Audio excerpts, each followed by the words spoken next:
Yes, welcome to part number 2 of our Climate Wisdom Studio from the Climate Conference live from Baku in Azerbaijan. We bring together experts from science, politics and spirituality to explore new solutions for the unfolding climate disaster. Myself, I'm Golo, the advisor on renewable energies to the Brahma Kumaris, and I will be tonight's moderator on this session, How to Heal Planet Earth. COP29, or Conference of Parties, organized by the United Nations for Climate Change, has started today in Baku, and we are expecting almost 80,000 delegates in the coming 2 weeks. Many head of states, many scientists and many activists will come together and try to explore solutions for the crisis. In the opening speech, the president of this climate conference, Mukhtar Babayev, said, "We are on the road to ruin planet Earth." The conference is overshadowed by latest science reports that climate change may get out of control, and also political uncertainties due to the recent election in the United States of America. I'm glad to have 2 distinguished guests with me, and I hope they can shed a bit more light on this complex issue. I have Juliette Tronchon with me, and you are presently the head of UN Affairs of ProVac and live in Berlin. ProVac is an international organization promoting a plant-rich diet. You also have managed the Food for Climate pavilion at COP27 and COP28, and you're involved also in the ProVac Youth Board. Welcome, Juliette. Thank you. And I have with me again Maureen Goodman, our program director for the Brahma Kumaris in the United Kingdom and representative to the UN in Vienna. You have been to many UN conferences. You just came from the biodiversity conference in Colombia. And you have a deep interest in spirituality and the ethical dimensions of climate change. Since many, many years, you're also representing the Brahma Kumaris at the interreligious dialogue at many conferences. Welcome, Maureen. Thank you. Without further ado, let us start this panel interview. Juliette, please tell us a little bit about ProVac and how a vegan or plant-rich diet actually can help the climate. Of course. Yeah, so as you just mentioned, ProVeg is an organization advocating for more plant-based diets. So basically we advocate to transform the global food system by replacing 50% of animal products by plant-based and cultivated foods by 2040. So that's an ambitious goal, but that's what we're trying to do. We have 14 offices in 5 continents, if I'm not mistaken, because we recently grew. We just got an office in Brazil, so COP30 is coming up, so it's pretty timely. And so plant-rich diets can actually contribute to fight climate change because as you know, animal agriculture contributes to biodiversity loss, to deforestation, to more emission, as a carbon emission, methane emission, all this. So adopting a plant-rich diet can contribute to reduce the individual footprint and also for the environment, like reduce the burden of the human activities on Earth. So ProVeg is advocating for people to switch a bit more to plant-based diets and have a better impact on the world. That's very interesting. I think here at the climate conference also now they offer a bit more vegan diet also at the food stalls. Yeah. I remember 10 years ago at the climate conference there was nothing. Exactly. So the idea of vegan diet has grown quite a lot, and the consciousness amongst the delegates has also raised quite a lot.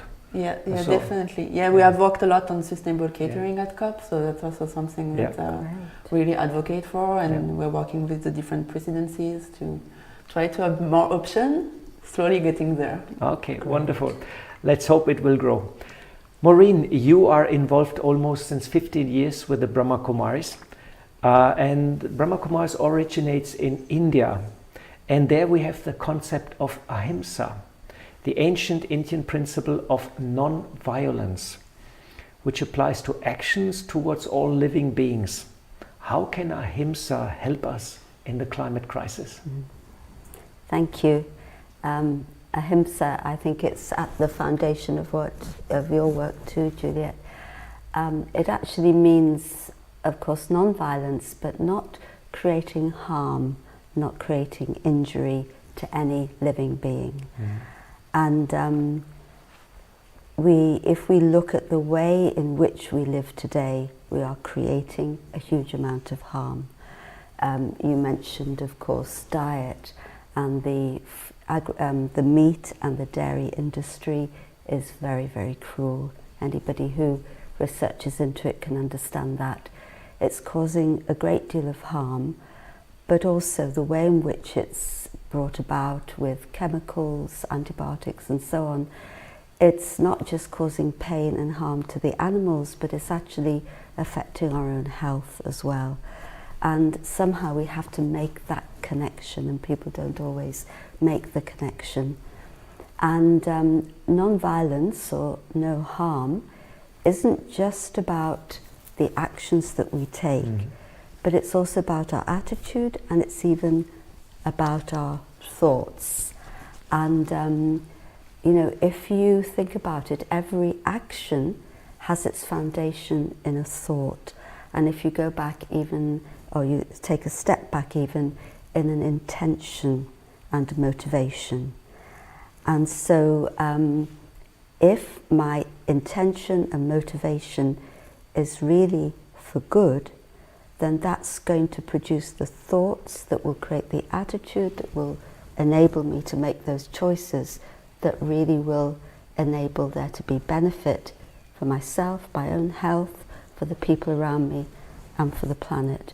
So actually, if we want to solve the climate crisis, ahimsa, or non-violence, is actually at the heart of it. It's a wonderful concept. It deals with plants, but it deals also with the animal, not being violent towards the animals, you know. Absolutely. You know, it's a wonderful concept, and it's very ancient in India, very ancient tradition. Absolutely. Yeah. And you know, in a traditional way, even farming or animal husbandry was done, especially in India, but of course other continents, in a way that didn't harm the animal and actually kept the animal, in a sense, as part of the family. It was small scale, but of course now the way in which we do farming, it's completely different. Yeah, it's a bit of a disaster. Slightly, I'm totally agree to you. Yeah. Well, thanks very much for sharing some insights on ahimsa, an ancient Indian concept of non-violence.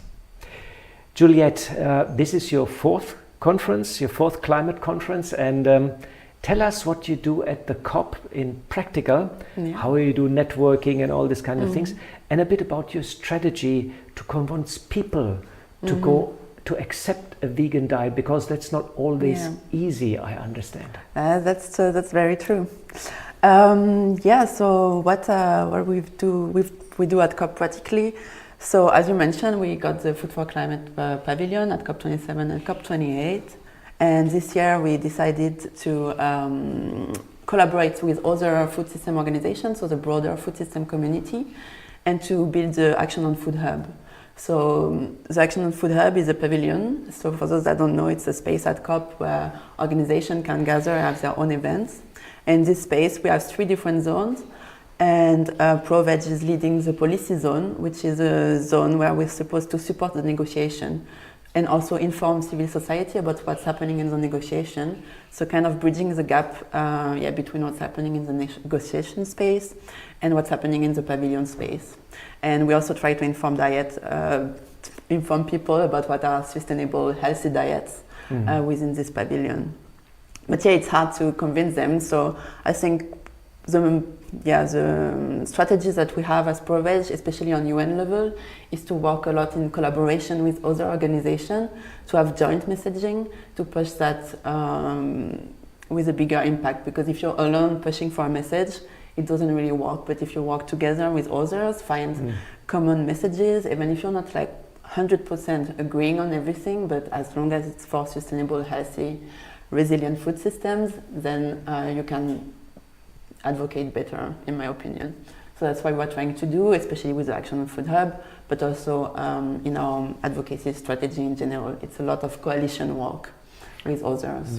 And I'm sure you're using also the internet and social media to spread the message about a vegan diet. Exactly, yeah, we use a lot our social media, we do a lot of videos, write about what we do, push our key messages. Do you also feed people delicious vegan food?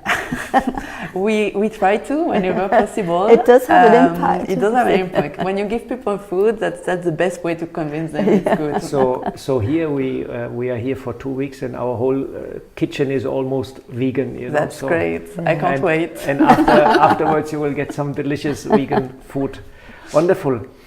Maureen, the latest reports from science are rather alarming, and how to stay calm and peaceful facing such news and living in such times.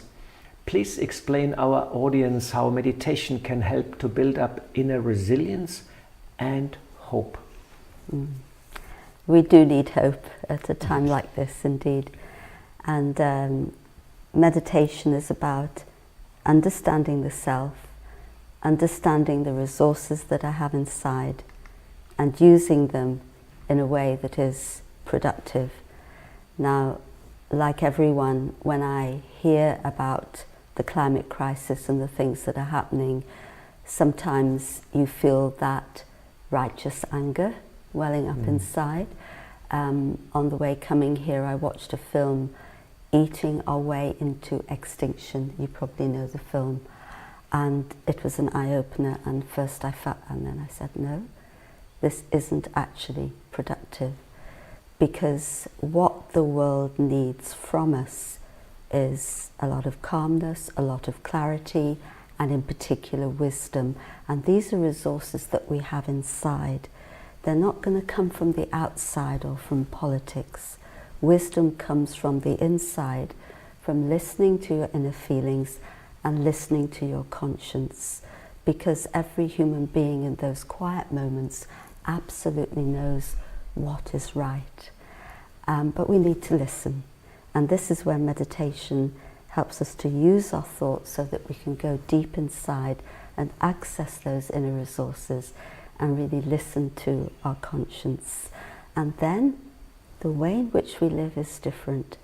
And sometimes you feel that you're making choices that nobody else accepts, and that happens.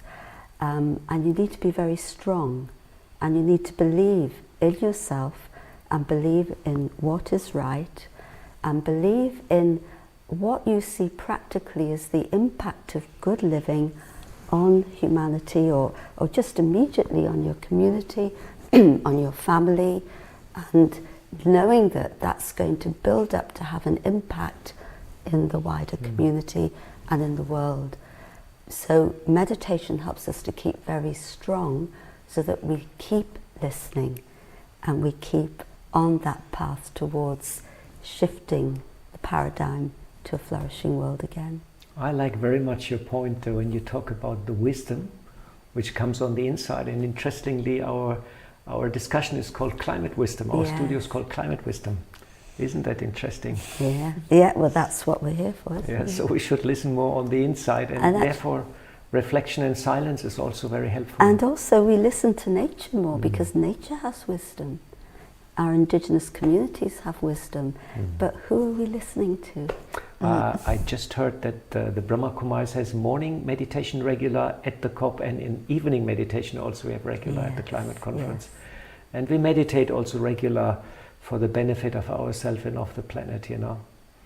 So that's a very wonderful train of thoughts. Thanks very much for sharing, Maureen. Thank you. Juliette, in order to shift towards a vegan diet, a change in mindset is required, and a change in behavior has to take place. And mindsets are very stubborn things, you know. People, they literally cling to what they learn in their childhood, you know, and it's sometimes very difficult, you know, to sort of bring really a shift in this behavior. It's so deep-rooted. Can you share your vision what a paradigm shift is needed to turn the tide? Yeah, sure. First you're right, it's really hard to change because diets are like really anchored in people's identities and culture, so it's not something you can easily change. I would say, like, if you tell someone to use electric car, it's something else. Like, it's how they could like have some mobility, but it's not like in themselves. Like, food is something that you take yourself and that is nourishing you. So it's really hard to change. But I think at ProVeg we have this positive approach where we like to show people what are the solutions, what they can do, and not telling them what to do or that is bad what they do, but like really offering a pragmatic approach to shifting diets. So not being in like this, how would you say, shaming attitude, but more like really, you don't have to change 100% today, but you can change a little bit bite by bite, and then you can shift the paradigm. So that's what we're trying to do with our different projects. We work with schools, we work with companies, we work with governments, but more also in an advising capacity, really not pushing hard, but again, advising and staying positive in our messaging. So I think, of course, you also need the revolution sometime, but I think, like you said, the calmness and offering really actionable action is what works best, in my opinion. I remember when I joined the Brahma Kumaris 40 years ago, we all have a vegetarian diet. You know, many from our people now, they go vegan. But when I became vegetarian, I also thought in the beginning, oh, I might lose something or this or that. But nowadays I feel actually wonderful, you know, and I feel also there are some health benefits. Yeah, definitely. Can you say something on the health benefits? So I'm not a health expert, but we do have some papers about that at ProVeg, because we have a department really focusing on research, and we have actually someone which is our nutrition and health expert. So I can tell you that plant-based diets can be nutritional and healthy, but I would have to forward you the paper so you can read a bit more about that, because that's not my expertise. My brother is a doctor, and in the beginning, I remember 40 years ago, he says, "Oh, now you become a vegetarian. After some time, you need vitamins, injections, and all this." And now he's almost become himself a vegetarian also. Isn't that wonderful? It is. Yeah. So we have to convince also science, you know, that vegetarian diet is not only beneficial for climate, which is quite well known, the carbon footprint is much lower, but also that it's a healthy diet. And as far as I understand, it's spiritually also quite healthy, because you're not connected to the act of killing. Yes, you know? Absolutely. Yeah. So from the vibrational point of view, it's also a big benefit, Maureen. Absolutely, and I think we underestimate the power of vibrations and the power of our thoughts. And at the moment there's a lot of fear in the atmosphere, and that impacts us, and we become fearful or can become fearful. But if you think about an animal being slaughtered, how much fear is there in that? And we are taking those vibrations in. We actually pay a lot of attention to the vibrations in our food, and you know, if somebody cooks you a meal and then they say, "Oh, here it is," you know, and they're obviously not really interested in feeding you, but they, you know, do you feel like eating it? You know, even on that level. But when there is actual violent vibrations in food, it actually has an impact on our bodies, and we need to be very aware of that. So wonderful. We heard so much good news about vegetarian diet, a vegan diet, about the impact of good thoughts and a positive mindset. And slowly we're coming to the end of this part 2 of the session on how to heal planet Earth. And Maureen, would it be possible to guide a short meditation and take us to this world of non-violence and peace and harmony? Certainly.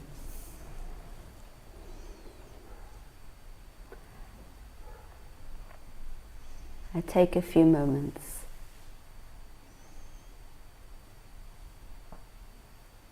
to be present here with myself,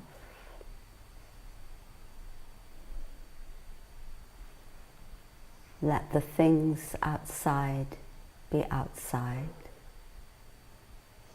so that I'm not distracted. but I can really go inside myself and connect with the core of my being. We are all subject to many influences and conditionings. But let me take a moment to go beyond that and be in my original state of peace.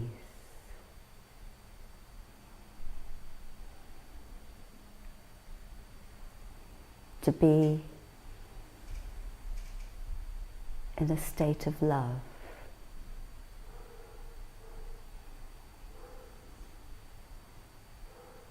Qualities that belong to me,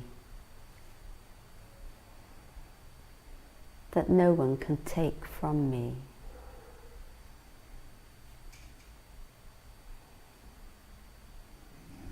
And with peace and love inside, they are naturally reflected outside. I begin to give to life, rather than to take.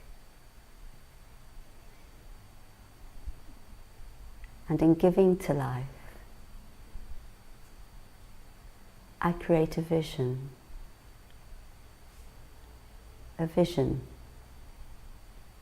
of a world where there is harmony between people and nations, harmony with nature, harmony with the very elements of the earth.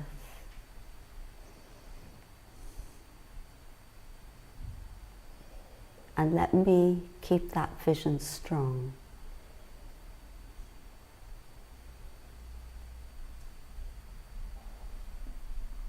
So that it creates an atmosphere where harmony in our world is possible again.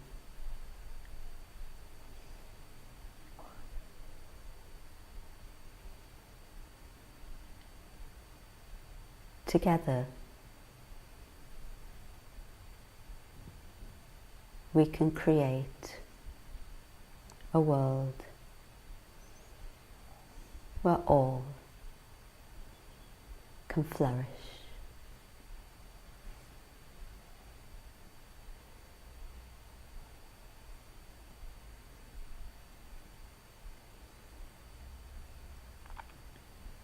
Thank you. Thanks, Maureen, for this lovely meditation, taking us beyond and sort of towards a world of hopefully, probably, likely a vegan world where we live in harmony. It has to be a vegan world. It has to be a vegan world where we live in harmony with nature, but also with the animals, and consider them our friends and not food. We just still have a couple of minutes time, and Juliette, just share very briefly what you would love this conference to decide. What would you like as an outcome? Just tell us your vision. Well, the conference itself, I'm not sure, because there are so many negotiation work streams at the moment, and agriculture is not a hot topic for this one.